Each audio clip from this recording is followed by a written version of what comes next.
예, 김인수입니다.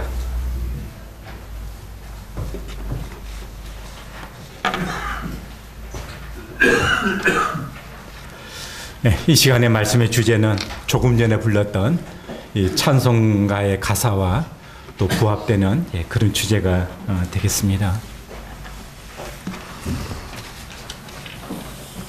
예, 전 시간에 우리 박형님 통해서 말씀 들으면서 개인적으로 제게 축복이 되었고 또 그 저희가 가는 그 길에 있어서 다시금 또 초심을 생각하게 하는 그런 시간이 돼서 감사가 됐습니다.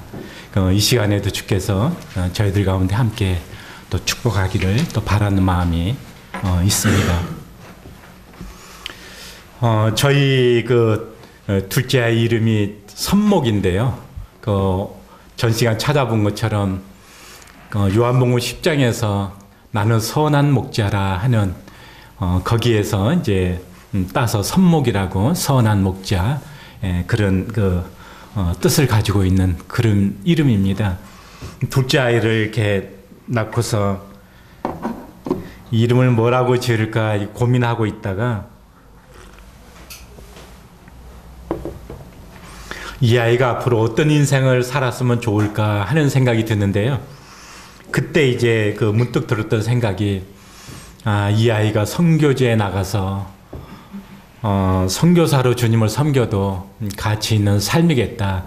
왜냐하면 저가 과거에 그런 생각을 가진 적이 있었기 때문에 이제 그 아이에 대해서 그런 생각을 가졌어요. 근데 그때 이제 문득 딱 떠오른 생각이 선교제에 나가면 지금은 뭐 그런 생각 잘 안 하겠지만 선교제에 나가면 이제 목숨을 내놓고 나가야 된다 이런 그 의식이 있어서요. 그런데 그때 이제 선한 목자는 양들을 위하여 목숨을 버리거니와 하는 이제 요한복음 10장에 있는 말씀이 생각이 되어져서 선한 목자다 이렇게 이름을 지었습니다. 이 아이가 이제 조금 자라가지고 이제 말을 조금 할 때가 됐는데 그래서 이제 아이한테 그 이름의 뜻에 대해서 이야기를 해준 적이 있어요. 너희 이름은 선목인데 선목이라는 이름의 뜻은 선한 목자라고 하는 뜻이다. 그러니까 이 아이가 이제 아빠한테 물었습니다. 아빠, 선한 목자라고 이제 하는데 목자가 뭐 하는 거야? 하고 이제 제게 물었어요. 그래서 목자는 양을 치는 사람을 목자라고 그래. 그리고 그냥 지나갔거든요. 그리고 이제 한참 이제 시간이 지난 후에 이제 또 이제 어떤 기회가 되어져서 아이와 이제 대화를 할 기회가 주어졌었는데 아빠, 제 이름이 선한 목자죠. 그렇지. 목자는 양을 치는 사람이 목자죠. 그렇지. 근데 느낌이 좀 이상한 거예요. 그래서 물어봤어요, 아이한테. 양을 친다고 하는 것이 뭔데? 그랬더니 이제 이 아이가 몽둥이를 가지고서 너 말 안 들어? 양 너 말 안 들어? 두들겨 패는 것으로 이해를 하고 있더라고요. 그래서 제가 깜짝 놀라가지고 양은 몽둥이 가지고 양 두들겨 패는 게 그게 양을 치는 것이 아니야 하고서 이제 양을 친다는 의미를 설명을 해줬거든요. 오늘 전시가 말씀 들으면서 그 말씀이 이게 생각이 되어졌습니다. 우리 이종석 교님이 따님 자랑을 은근히 하시는 것 같아서 얼마 전 묵동에 한 형제의 어머니가 주임나라로 떠났습니다. 장례식장을 갔었는데 형제가 무척 슬퍼하면서 눈물을 흘리면서요. 제게 이렇게 이야기를 했습니다. 고생하시면서 살았던 그 어머니가 이제 아픈 중에 있었는데 형제가 기도했대요. 어머니를 불러가셔도 좋은데 조금만 더 살도록 해주세요. 그리고 지금 건강이 좀 회복되어져서 그동안 고생만 하면서 살았으니까 아들로서 이제 경제적으로도 옛날에는 어려워서 못 해드렸지만 이제는 어머니에 대해서 그래도 조금은 해드릴 수 있는 여건이 되었으니까 어머니를 조금만 더 살게 해주세요 하고 기도했었대요. 그런데 이제 어머니를 이제 불러가신 거예요. 형제가 그것이 이제 너무 아픔이 되어져서 이제 눈물을 흘리면서 하나님이 우리를 섭리하신다고 하시는데 어떻게 하나님께서 그렇게 하나님 앞에 기도를 했는데 하나님께서 어머니를 불러가실 수가 있는가 하는 것에 대해서 저에게 질문을 했습니다. 때때로 그 성도 가정에 또 성도의 삶 가운데 우리가 그 참 안타까운 그런 사연들이 있죠. 과거에 선교제 가셨던 이제 뭐 한국의 선교사님은 아닌데요, 호주의 선교사님이신데요, 선교지에서 그 딸을 잃게 되어지는 그 간정을 저희가 이제 들은 적이 있어요. 하나님께서 어떻게 그 선교하기 위해서 그 고향을 떠나서 나라를 떠나서 그 열악한 지역에 와서 삶을 사는데 하나님께서 위로와 격려하기보다는 애지중지한 그 딸을 데려갈 수가 있습니까? 정말 하나님은 우리의 삶을 섭리하시는 분이십니까? 하는 부분에 대한 어떤 그 안타까운 그런 그 이야기를 들은 적이 있습니다. 그런가 하면은 우리는 성경의 그 인물들 가운데서 가룟 유다 같은 경우 누가복음 6장 보시게 되면 그 예수님께서 그 철야기도 하시는 장면이 나와요. 그리고 나서 이제 12제자를 부르시는데 그 부르시는 장면 뒤에 보게 되어지면은 12제자를 쭉 소개를 하면서 가룟 유다에 대해서는 예수를 팔 자다 이렇게 소개를 하고 있거든요. 예전에 이제 예수님의 기도를 이렇게 좀 추스려 보면서 그 생각을 한 적이 있어요. 아, 예수님도 그 철야기도를 하셨네. 근데 제가 장로교에 있을 때는 철야기를 여러 번 다니고 했었거든요. 근데 구원받고 나서 철야기도를 해본 기억이 별로 없어서 그때만 해도 이제 막 복음 전하는 형님들께서 왜 그냥 새벽마다 뭐 개구리 우는 것처럼 시끄럽게 그렇게 기도를 해 이제 뭐 이런 얘기를 이제 한참 들을 때니까. 그런데 예수님 철야기도를 하셨네. 그 예수님은 아버지와 그 깊은 사귐 가운데 있었기 때문에 예수님 무슨 뭐 철야까지 하면서 기도할 내용이 있었을까? 뭐 이제 이런 생각이 이제 스쳐 지나가는데, 그랬을 때 이제 스쳐 지나갔던 생각이, 아, 예수님은 그 12를 택함에 있어가지고 그 가룟 유다가 자기를 팔 것을 예수님은 미리 아셨을지 않을까. 그럼에도 불구하고 그 가룟 유다를 선택해야만 하는 그 예수님의 그 마음이 어쩌면은 그 아버지 앞에서 밤이 새도록 그렇게 기도하셔야만 했던 그런 것이 아닐까. 그런 생각을 가져본 적이 있습니다. 실제로 그 예수님께서는 가룟 유다가 팔 것을 아셨죠. 이제 그렇다면은 이렇게 생각해 볼 수 있는 거예요. 가룟 유다가 예수님을 팔 것에 대해서 성경이 미리 이야기를 하고 있는데, 그렇다면은 가룟 유다로서는요, 그 가룟 유다가 예수님을 팔 것이 성경 얘기 이미 말씀되고 있기 때문에 가룟 유다로는 선택의 여지가 없는 것인가? 그런 의문점 가져볼 수가 있잖아요. 그 요셉에 대해서도 또 그런 부분을 생각해 볼 수 있고요. 베드로가 예수님 부인할 것에 대해서 예수님 이야기를 하잖아요. 그러면 예수님은 자기 선택으로서 그 예수님을 부인할 수가 없는 것인가? 이런 질문들을 가져볼 수가 있는 것입니다. 심지어는 이제 그 바로를 바로 마음을 강팍하게 하시고 뭐 격동케 하시고 이런 이야기들이 성경에 기록이 되어져 있잖아요. 그렇다면 하나님께서 바로의 마음을 그렇게 격동하도록 하나님께서 그 섭리가 그렇게 결정되어져 있다면 바로로서는 뭐 어떻게 할 수 있는 것이 아니잖아요. 정말 이 섭리의 문제가 그런 문제인가? 우리 사무엘하 24장 1절을 한번 찾아보겠습니다.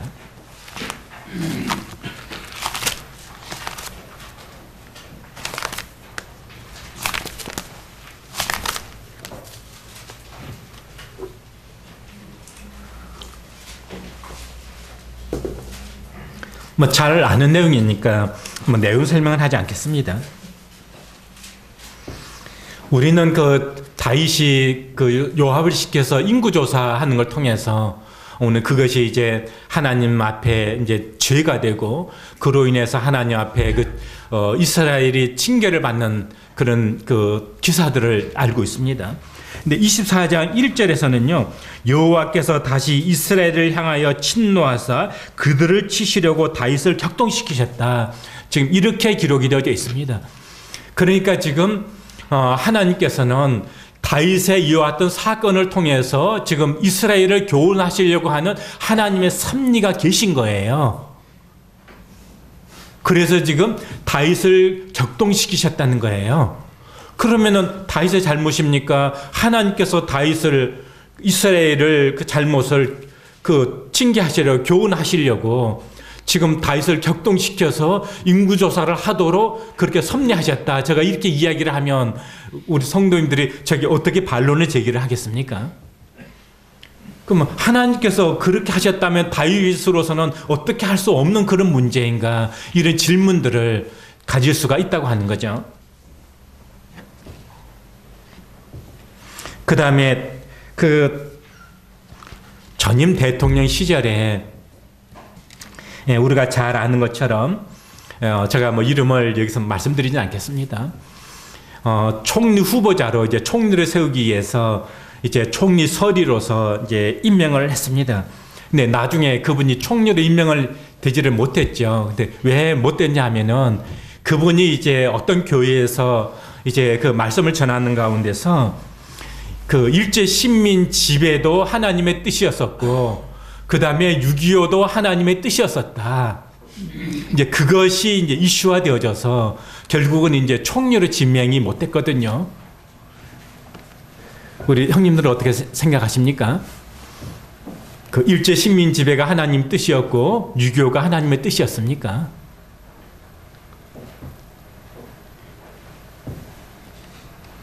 이 부분에 대한 이런 그 질문들. 그런데 이제 여기에 계신 실명을 말씀드리진 않겠습니다. 어떤 제가 존경하는 한 형제님께서 지금 한국이 이 정도로 지금 기독교 인구가 많이 늘어나고 또 여러 지역에 선교사를 보낸 것은 일제의 식민지의 그와 같은 연단과 유교를 통한 어떤 연단을 통해서 그렇게 되어진 것이다 라고 하는 표현을 제가 들은 적이 있습니다.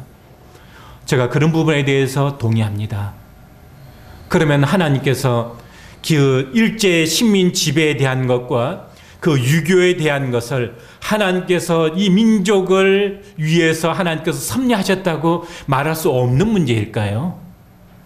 이제 질문으로만 드리는 것입니다.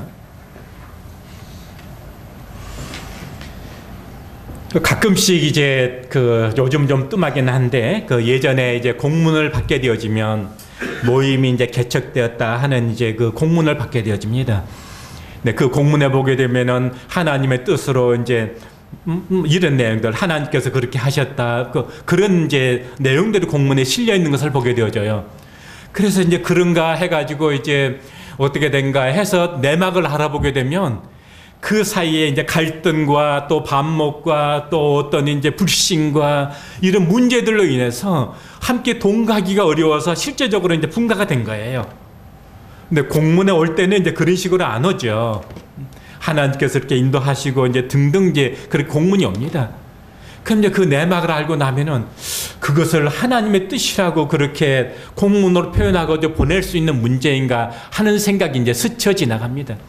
왜 하나님께서는 좋은 방법으로 개척을 내보내고 분가를 하게 하시지 왜 이렇게 하나님의 방법은 교회 안에서 그냥 성도들이 싸우고 갈등해가지고 그렇게 해서 분가를 하게 그렇게 만드시는가? 그것을 하나님께서 그렇게 섭리했다고 표현할 수 있는 문제인가 하는 질문을 우리가 갖게 되어지는 거죠. 제가 지금 이와 같은 질문을 먼저 지금 드리고 그 다음에 섭리에 대해서 함께 간단하게 함께 살펴보도록 하겠습니다.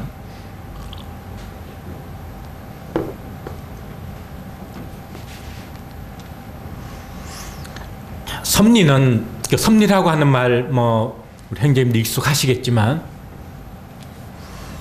창조주 하나님께서 그가 창조한 모든 것들에 대해서 창조로 끝나는 것이 아니고요. 하나님께서 여전히 그가 창조한 모든 것들에 대해서 하나님께서 보존하시고 이끄시고 통치권을 행사하시는 것을 일컬어서 섭리라고 우리가 그렇게 이해할 수가 있겠습니다. 이실론자들은 창조주 신에 대한 믿음은 갖고 있지만 그 다음에는 그냥 하나님께서 창조하실 때 그때의 모든 그 자연 원리들, 그래서 모든 세계는 그런 자연 원리들 가운데 돌아가는 것이지 지금도 하나님께서 그가 창조하신 모든 피조물에 개입하시고 이끄시는 것에 대한 신앙을 갖고 있지는 않습니다. 범실론자들은 모든 만물 자체에 어떤 신성의 의미를 부여하기 때문에 말할 필요도 없습니다. 그러나 건전한 신앙을 가지고 있는 그리스도인들이라면 하나님께서 모든 만유를 창조하셨을 뿐만이 아니라 지금도 하나님께서 우리의 삶을 이끄신다라고 하는 그와 같은 신앙을 가지고 있는 것이죠.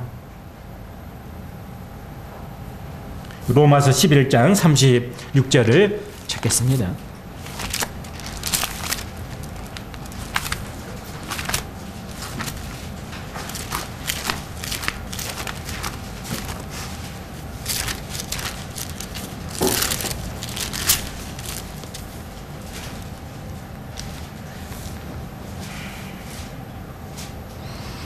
이는 만물이 주에게서 나오고 주로 말미암고 주에게로 돌아감이라.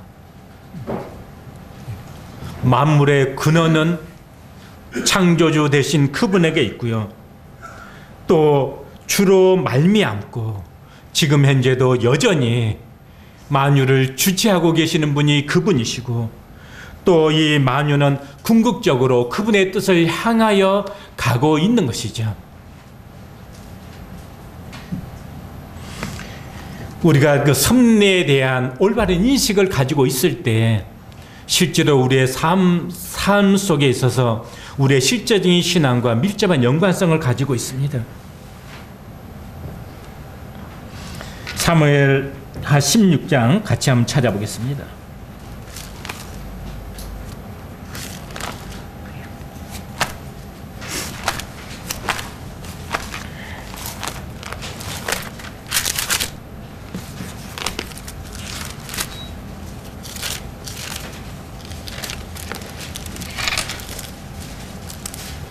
(11절입니다) 내용들은 익히 아는 내용들이니까 전후 문맥은 제가 읽지 않겠습니다. 또 다윗이 아비새와 모든 신하들에게 이르되 내 몸에서 난 아들도 내 생명을 해하라 하거든 하물며 이 베냐민 사람이랴 여호와께서 그에게 명령하신 것이니 그가 저주하게 버려두라. 지금 이 장면은 다윗이 지금 반란에 쫓겨서 지금 급하게 지금 피신하는 것 같은 장면 속에서 이제 시므이라고 하는 이와 같은 그 인물에 의해서 지금 다윗을 저주하는 그런 장면들이 이제 5절에 이제 찾아볼 수 있습니다. 그랬을 때 그 다윗의 신하들이 그냥 건너가서 당장에 저주하는 시므이를 그냥 못 뺄까요 하는 그런 지금 상황 속에서 다윗이 한 이야기예요.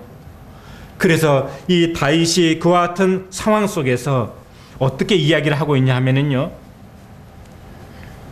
여호와께서 그에게 명령하신 것이니, 그러니까 이 상황을 하나님께서 지금 나에게 허락하신 상황으로 받아들이고 있는 거예요. 다른 내용들은 제가 설명하지 않겠습니다. 창세기 45장 5절을 찾아보겠습니다.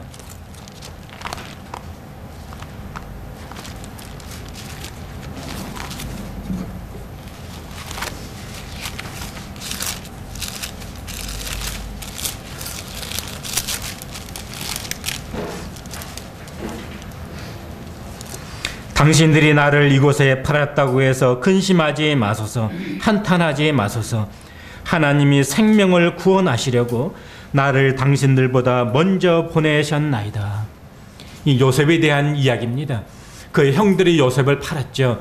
그래서 요셉은 정말 그 애굽에서 뭐 단에서 이런 표현 적절하지 않겠습니다만 해도 정말 애굽에서 개고생을 했잖아요. 그러면은 요셉의 마음 가운데 형들에 대한 어떤 마음이 들 것 같아요? 원망의 마음, 복수심의 마음, 그러지 않겠어요? 그럼 형들을 만났을 때 요셉이 어떻게 반응할 수 있죠? 예전에는 요셉이 그 형들의 힘에 굴복할 수밖에 없었지만 지금은 요셉이 힘을 가진 사람이잖아요. 그럼 이제 그렇게 할 수 있는 위치입니다. 근데 요셉이 그렇게 하지 않습니다. 왜 그렇게 요셉이 왜 그런 그 행동이 가능했죠? 하나님께서 허락하신 환경으로 하나님의 섭리로 받을 수 있었기 때문에 가능한 문제입니다. 그렇기 때문에 요셉은 그 애굽에서 생활하면서도 만약 분노와 복수심에 가득 찼다면 요셉이 애굽에서 삶이 망가졌을 거예요. 그러면 지금의 이 요셉의 위치도 잊지 못했을 겁니다. 근데 요셉은 그 환경을 그렇게 받지 않고요. 하나님이 나에게 허락하신 환경으로 그 환경을 받았다고 하는 것입니다. 오늘날에도 우리의 삶 가운데 어떤 것들이 주어지게 될 때 그것이 하나님께서 나에게 허락하신 것인가 하는 것에 대한 섭리에 대한 믿음이 있게 되어지면요, 많은 부분에서 참 자유함을 경험하게 되어지고 또 다른 태도로 그 문제를 접근할 수 있게 되어지는 것 같습니다. 때때로 이것이 지나쳐서 좀 문제가 될 때도 있어요. 그 믿음 안에서 제 친구가 있는데요. 이제 이 친구가 그 큰 아이를 출산을 하게 되어졌어요. 근데 아이가 너무 커서 이제 그 제대로 이제 출산이 안 되는 거예요. 그래 산모가 이제 위험해진 거죠.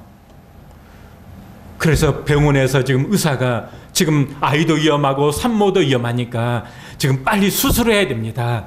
이게 형제가 어떻게 했을 것 같아요? 제가 기도해 보겠습니다 해가지고 그 위험한 순간인데 하나님 앞에 기도해 보겠다고, 그러니까 의사가 이제 그 형제에게 아마 그 내용을 알고 형제에게 어떤 얘기를 한 얘기를 제가 듣고 있는데 취지는 이겁니다. 하나님께서 결국은 의사의 손길을 통해서 이제 아마 그런 취지였었던 것 같아요. 그리고 또 다른 성도 이야기입니다. 이 성도가 차를 샀는데요, 보험을 들어야 되잖아요.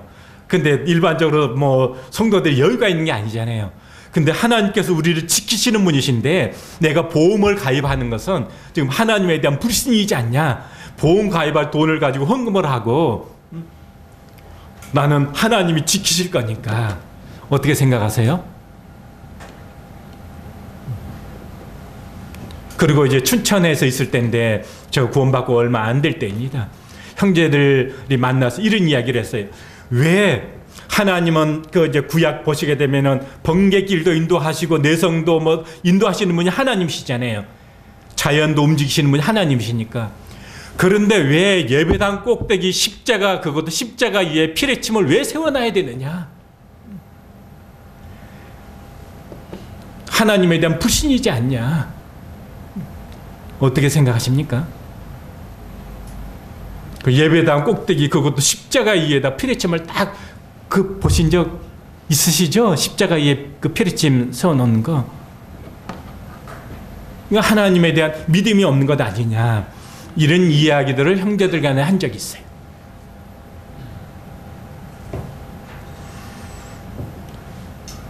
그런데 요즘은요, 제가 조금 그 다른 생각을 좀 합니다. 과거에는 그 어떤 성도가 아프게 되어지면 하나님께서 왜 내 삶 가운데 이런 것을 허락하셨는가 하면서 하나님의 뜻을 구하고 그 일에 하나님의 건전한 어떤 나를 향한 어떤 섭리가 있는지에 대해서 구하는 마음이었었다면 요즘 성도들은 그런 부분이 너무 없는 것 같아요. 오히려 이제 그래서 무슨 일이 있게 되어지면 그 가운데 하나님의 선한 뜻을 구하기보다는 그냥 무조건 병원 빨리 달려가야 되고 또 빨리 그 문제를 어떻게 해결해야 되고 이제 이런 것에 이제 요즘은 더 앞서 있다고 하는 것이죠.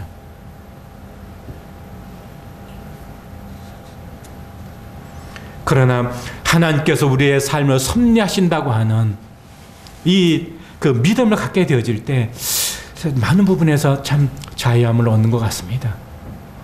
우리 그 전수사에 가시는 우리 형제님들은 노후에 대해서도 좀 염려가 있으실 거예요. 그럴 때 하나님은 나의 삶을 섭리하실 것이다. 인도해 가실 것이다. 필요한 대로 채우실 것이다.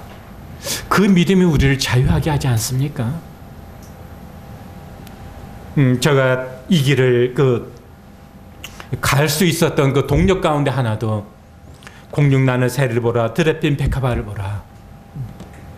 너희 천부께서 입히시고 먹이시고 기르시고 그런데 하물며 너희일까 보냐. 그 말씀이 제 삶 가운데 동기가 되었습니다. 하나님의 내 삶을 인도하시고 그분이 준비하실 거다. 그래서 여호와 이레라고 하는 이 말은 하나님의 섭리와 연관해서 아주 중요한 그런 그 표현이기도 합니다. 하나님께서 준비하실 것이다. 사도행전 4장 24절에서 그 초대교회 성도들이 많은 유혹과 어려움이 있을 때 그럴 때 함께 모여서 통성으로 기도하는 장면이 나옵니다. 성경에 통성기도도 있습니다. 함께 모여서 하는 통성기도도 있어요. 저도 묵동에서 그렇게 하고 싶은 적이 있었는데 아마 저 생각처럼 우리가 함께 모여서 통성기로 기도합시다 하면 좀 어색할 것 같아요. 안 해봤으니까. 거기서 통성으로 기도하면서 그 기도할 때 대주제여 하면서 천지와 모든 만물의 그 창조자 대신 그 하나님 앞에 소리 높여 기도하는 장면을 보게 되어져요.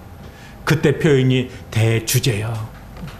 만물을 창조하신 그분께서 모든 역사를 섭리하시고 인도하신 분이 아니십니까? 그런 거잖아요. 그래서 우리의 위험을 하가마에 달라고 하는 그런 기도하는 모습을 볼 수 있습니다.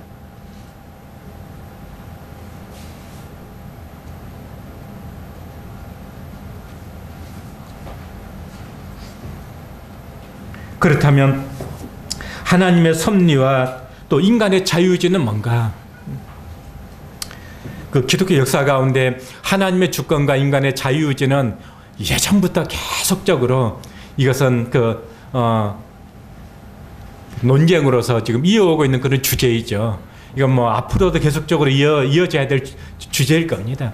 때때로 이게 우리가 구원 간증 듣게 될 때 그런 게 있잖아요. 하나님께서 나를 이렇게 구원받도록 하셨다. 맞잖아요. 근데 또 내가 또 믿은 거잖아요. 그렇죠. 그래서 이런 그 양면성은 늘 그 우리들의 어떤 그 토론의 주제가 될 수도 있습니다. 그러면 그 하나님께서 섭리하시니까 우리 인간은요 그냥 아무런 자유의지 없이 하나님의 섭리대로만 되어져 가는 건가요? 하나님께서 만유를 섭리해 가시는 분이시니까. 네, 그렇지 않다라고 하는 거죠. 하나님께서 우리 인간에게 자유의지를 주셨습니다. 또 모든 동식물들도요 그들에게 나름의 자유를 주셨어요. 내가 이쪽에서 이쪽으로 날아가도록 하나님께서 그렇게 정해 놓으신 걸까요? 아니잖아요. 그럼 새가 이쪽에서 이쪽으로 날아가고 싶으니까 훅 날아가는 건 아니겠어요? 그럼 우리 삶에 하나님의 섭리는 뭐죠? 참새 한 마리가 떨어지는 것도 다 하나님이 허락하시 없이는 안 된다고 성경이 말씀하고 있는데요. 하나님의 섭리는 그가 창조한 모든 만유의 자유의지를 활용하시는 섭리예요. 그럼 우리 편에서는요, 우리의 자유라고 하는 것은 하나님의 섭리 안에서의 자유입니다.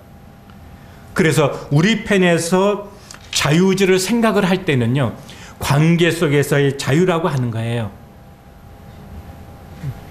만약 주인과 노예와의 관계라면은요, 그 노예는 지금 주인과 노예와의 관계 속에서 노예가 스스로의 결정과 판단에 의해서 행할 수 있는 자유가 부여되는 거죠. 그런데 만약 아버지와 아들의 관계라면은 그 아들이 아버지의 모든 그 뜻대로 그 아들이 행동하는 건 아니잖아요. 아버지가 정해진 대로 행동하는 건 아니잖아요. 아들은 자유를 가지고 행동을 합니다. 그런데 그 아들의 자유가 어디 가운데서 행해지는 거죠? 아버지와의 관계 속에서의 자유죠. 아내와 남편과의 관계도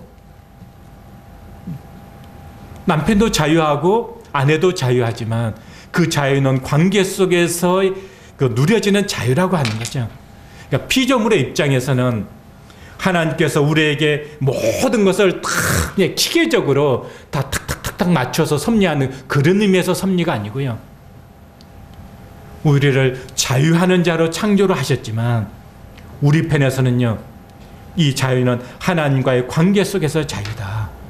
다르게 이야기하면 우리는 자유를 행사하지만 그러나 그 하나님께서는 우리의 자유까지도 그분의 섭리로서 사용을 하신다고 하는 이 측면을 제가 지금 말씀하고 있는 것입니다. 자, 그러면 하나님께서 그 섭리하실 때 찾아보지 않겠습니다. 자연계, 동식물, 인간의 역사, 개개인의 모든 삶들, 이런 부분들에 있어서, 모든 이런 부분들에 있어서 하나님의 섭리가 함께 하십니다. 그냥 한 구절씩만 제가 말씀을 드리겠습니다. 시편 147편 16절로 18절, 자연계에 대한 옆부분에 메모하시면 되겠습니다. 하나님은 파도를 명령하시면은요, 잔잔하게 되시고요. 그렇잖아요. 산을 무너지라고 하면은 산이 무너뜨릴 수 있는 분이시잖아요. 동식물들에 대해서도요, 마태복음 6장 26절이라든지 마태복음 10장 29절이라든지 아까 제가 참새 인용을 했는데요.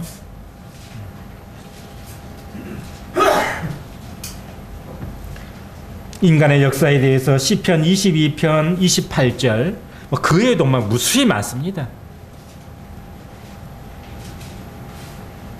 개개인의 삶에 대해서도요. 에스더서 4장 14절, 잠언 21장 1절, 뭐 이런 참고구절 될 수가 있겠습니다.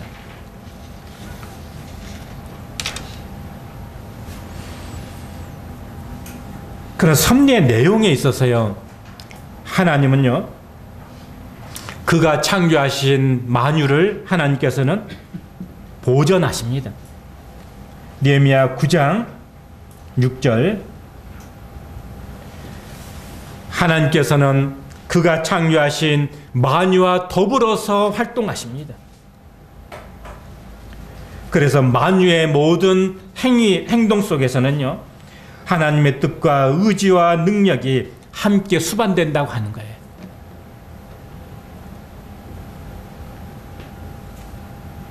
고린도전서 12장 6절 참고구절로 적어두시면 될 것 같고요. 하나님은 만유를 그분의 뜻대로 통치하십니다. 시편 103편 19절 참고구절로 적으시면 되겠습니다. 하나님은 우리를 섭리하실 때 우리에게 어떤 부분을 허락하십니다.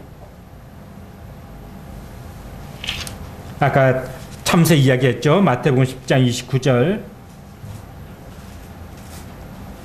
우리가 잘 아는 것처럼 사도행전에 예루살렘 교회 박해를 하나님께 허락하셨잖아요. 하나님께서 예루살렘 교회 박해를 허락하심을 통해서 그 성도들이 흩어졌지만 그 흩어진 성도들이 흩어진 지역에서 복음을 전함으로 교회가 확장이 되어지잖아요. 하나님의 섭리라고 우리가 말씀드릴 수는 있어요. 그러니까 박해를 허락하셨다는 거예요. 하나님 예루살렘 교회가 박해받는 것을 기뻐하셨다 그러면 곤란합니다.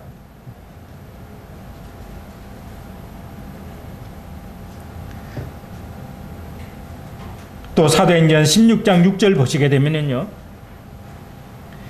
그 하나님께서 아시아에서 말씀을 전하지 못하게 하셨다, 이런 표현들을 보게 되어져요. 그리고 이제 다른 곳으로 이끄십니다. 때때로 하나님께서는 이제 그 제어의 방법을 통해서 섭리하십니다.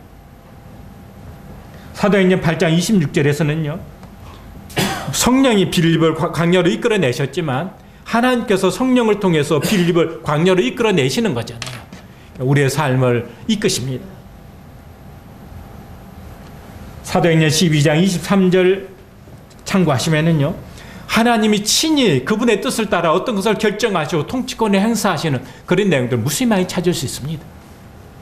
성경에서 이런 내용들을 무수히 많이 찾을 수 있어요. 자, 그러면 이제 처음 질문으로 돌아가서 이런 질문들과 하나님과 섭리와 연관해서 말씀을 드리고 마치도록 하겠습니다. 섭리에는요, 그냥 일반적인 섭리와 특별 섭리가 있습니다. 일반적인 섭리는 뭐죠? 하나님께서 만유를 지으시고요, 자연 법칙도 하나님께서 이와 같은 법칙을 통해서 만유를 이끌어 가십니다. 중력의 법칙도 하나님께서 지으신 법칙이고요, 우주의 질서도 하나님께서 세우신 질서입니다. 왜냐하면요, 만유를 하나님께서 보존하시고 이끌어 가시기 위해서. 그러면 번개와 지진과 이와 같은 이런 것들도요, 하나님께서 만유를 보존하시고 이끄시고 하는 하나님의 섭리의 한 방편이에요. 그렇다면 우리 인간은요, 이 자연 법칙도 하나님이 세우신 법칙이고요, 하나님이 이런 자연 법칙을 통해서 만유를 보존하시고 이끌어 가시는 섭리이기 때문에 이 섭리에 우리 인간은 순응해야 되는 거예요. 그런 의미에서 때때로 우리가 높은 건물을 짓게 될 때 우리는 그 건물 꼭대기에 피뢰침을 세울 수가 있는 것입니다. 그게 믿음이 없는 게 아니에요. 만약 의심하면서 피뢰침을 세운다 하면은 그것은 이제 죄가 되는 거예요. 왜냐하면 하나님에 대한 신앙 양심에 불신이 되는 거기 때문에. 그러나 하나님께서 자연의 법칙을 통해서 만유를 섭리해 가신다고 하는 그 신앙 속에서 우리는 어떤 높은 건물을 짓게 되어질 때 피뢰침을 세우는 그것은 자연스러운 반응입니다. 하나님의 섭리에 대한 순종의 반응입니다. 그러나 때때로 하나님께서는요, 특별하게 섭리하실 수가 있어요. 어떻게 해요? 베드로를 물 위로 걸어오라고 하나님께 말씀하셨죠. 물 위로 걸어가면 중력의 법칙에서 빠져들어가는 것은 하나님께서 세우신 자연스러운 자연의 섭리예요. 일반적인 섭리입니다. 그러나 어떤 경우에 하나님께서 특별한 섭리를 통해서 어떤 것을 말씀하시고 이끄실 수가 있어요. 그 하나님의 특별한 섭리입니다.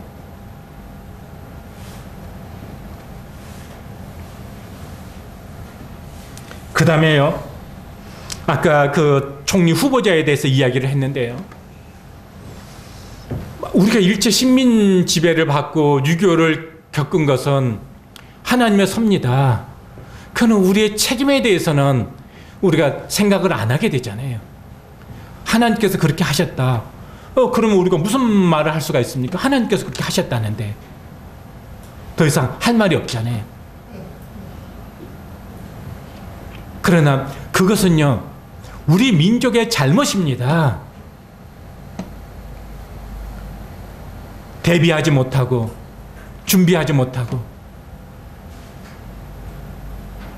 그것은 우리 민족의 잘못이에요. 하나님께서 이 민족에게 일제 식민지를 또 유교를 하나님께서 그렇게 계획하시고, 우리가 일제 식민지 유교가 이 민족에게 이런 그렇게 섭리를 표현하면은 이제 그게 문제가 되어지는 거예요. 하나님께서 그렇게 결정해 놓으신 거다. 그럼 우리로는 그냥 숙명론이 되어지는 거잖아요. 켈빈의 그 예정론에 있어서도 지나치게 되면 숙명론이 됩니다. 그래서 극단적 켈빈주의는 문제가 많아요. 우리는 숙명을 믿는 사람이 아니잖아요. 예정을 믿는 사람들이죠. 예정을 인정하는 사람들이죠. 섭리도 마찬가지입니다. 그럼 뭡니까? 분명히 우리가 일제 식민 지배를 받은 것은 이 민족의 잘못이지만 궁극적으로는요, 하나님께서는 그것을 통해서 이 민족을 교훈하시고 단련하시고 또 그 가운데 성도들의 믿음을 실현하시고 그를 통해서 이 민족 안에 많은 그리스도인들의 믿음을 굳건하게 세우셔서 선교지로 내보내시고, 지금 일본은 그런 일을 잘 감당하지 못하고 있지만 한국에는 일반 교파를 포함해서 모임에서 얼마나 많은 선교사들이 선교지로 나가서 지금 하나님의 뜻 앞에 영광을 돌리고 있습니까? 그래서 결과론적으로 하나님께서는 이 민족의 이런 시련을 통해서 이 민족을 단련하시고 그분의 영광을 위해서 하나님께서는 이 민족을 사용하고 계시잖아요. 그런 의미에서 하나님께서는요, 일제 식민지배나 유교가 하나님의 섭리였다라고 말씀할 수가 있는 것이에요. 그래서 이것은 결정론적으로, 숙명론적으로 그런 의미에서 섭리론이 아니고요, 결과론적으로 하나님께서 이와 같은 이런 과정들을 통해서 이 민족을 단련하시고 그분의 뜻 가운데서 사용하신다고 하는 거죠. 그런 의미에서 6.25도 일제식민지도 하나님의 섭리였다, 우리는 이렇게 표현할 수가 있는 것이죠. 그러면 가룟 유다가 예수님 배반할까 하셨는데, 가룟 유다로는 어쩔 수 없는 문제이지 않냐. 만약 가룟 유다가 예수님 배반하지 않으면 어떻게 되어지죠? 예수님에 대한 그 말씀은 안 이루어지는 거잖아요. 그럼 말씀이 이루어지려면요, 가룟 유다가 예수님 배반해야 되잖아요. 그게 결정론이고 숙명론입니다. 그럼 가룟 유다에게는 아무런 자유의지를 사용할 그런 자유의지가 없었느냐? 아니라고 하는 거예요. 가룟 유다에게는 자유의지가 있었습니다. 그럼 뭐죠? 그건 가룟 유다가 순전히 자기의 자유의지를 가지고 행동한 거예요. 근데 가룟 유다의 마음에 예수를 팔려고 하는 생각을 넣었더니 성경이 그렇게 말씀하고 있잖아요. 그러니까 궁극적으로 가룟 유다는요, 사단이 가져다 준 생각 가운데 자기의 그 행동을 맡기게 된 거죠. 아까 다윗이 하나님께서 그 다윗을, 이스라엘을 그 징계하기 위해서 다윗을 격동해서 인구조사를 하게 했다라고 그 사무엘하에서 찾아봤습니다. 그럼 다른 구절을 한번, 똑같은 기사를 다른 구절을 한번 찾아보겠습니다. 역대상 21장입니다.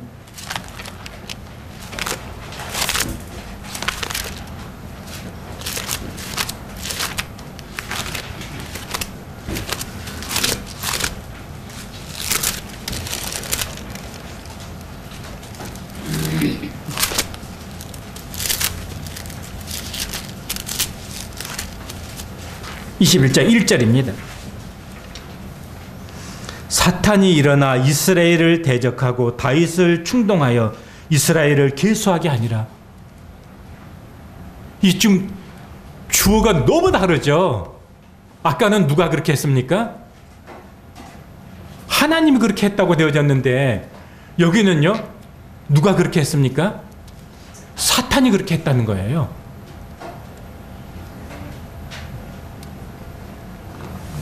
그럼 뭐죠? 다윗이 인구조사하게 한 그 주어가 완전히 하나님에서 사탄으로 달라진 거예요. 무엇을 얘기하냐 하면은요, 지금 다윗이 인구조사를 한 것은 하나님 앞에 범죄한 것입니다. 죄지른 것입니다. 그래서 이것은 이스라엘의 책임이고 다윗의 책임이요. 그래 하나님 앞에 징계를 받은 거예요. 사실은 이것은요, 사단의 충동에 의해서 지금 그렇게 되어진 거예요. 그럼 하나님께서 그렇게 하셨다고 하는 것은 뭐죠? 하나님께서는요, 다윗의 이와 같은 잘못까지도 섭리로 사용하셨다는 거예요. 바로에 대한 것도 그렇습니다. 하나님은요, 인간의 잘못까지도 그분의 섭리로 사용을 하세요.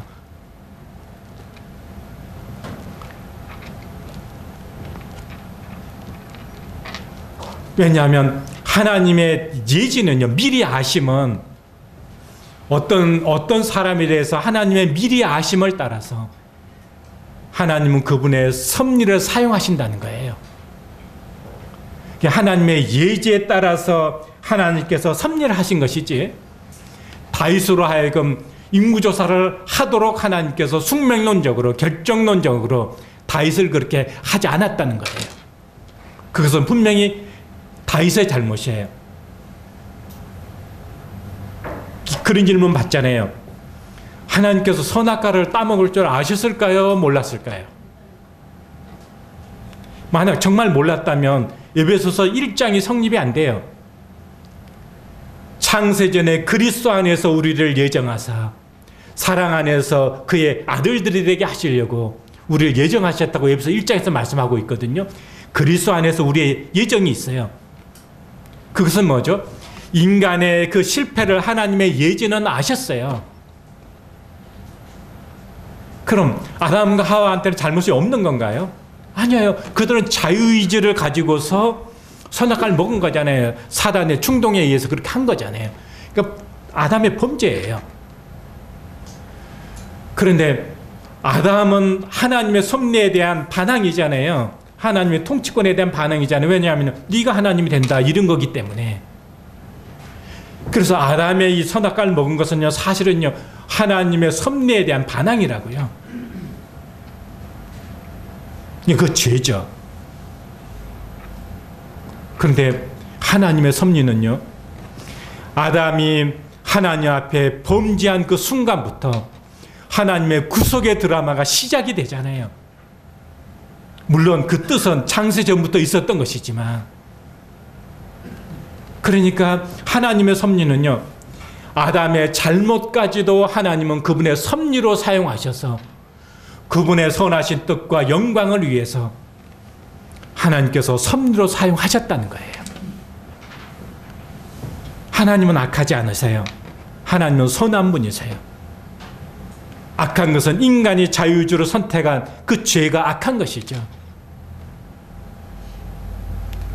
하나님은 우리 인간의 연약까지도 그분의 선하신 목적을 향해서 섭리로 사용을 하신다. 그럼 뭐죠? 아까 교회 분가 개척 이야기를 했습니다. 분명히 갈등하고 반목하고 싸우고 불신하고 하는 것은요, 그 교회 성도들의 잘못이에요. 그게 왜 하나님의 뜻입니까? 성도들의 연약이고 잘못이죠, 하나님 앞에서. 그럼 뭐죠? 하나님은 우리의 이와 같은 연약도 선용하셔서, 분명히 쪼개진 것은 인간의 연약이고 잘못이지만 하나님의 섭리는 인간의 연약도 사용을 하셔서 은혜를 베푸시고 구속의 드라마를 이루어 가시는 것처럼 그분의 선한 목적을 향해서 하나님께서 사용하시는 분이시라는 거예요. 그러면 우리는요, 그런 것을 통해서 하나님의 은혜를 기대하게 되고 우리에게 선한 것이 있는 것이 아니라 선하신 분은 하나님이시고 하나님의 은혜의 영광을 보면서 영광을 그분 앞에 돌려드리게 되어지는 거죠. 그것이 하나님의 섭리입니다.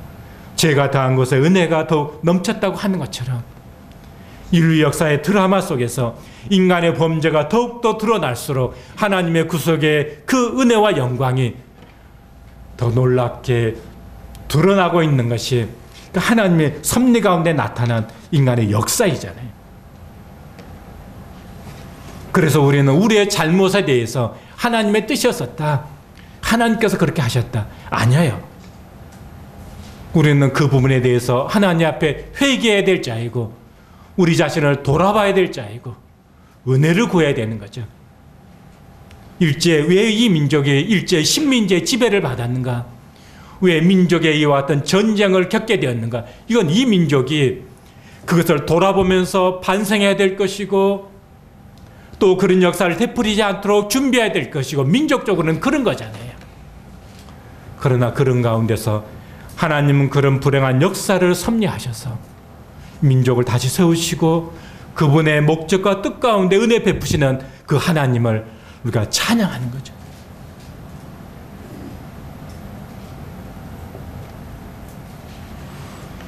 마지막 4번 함께 보고 마치겠습니다.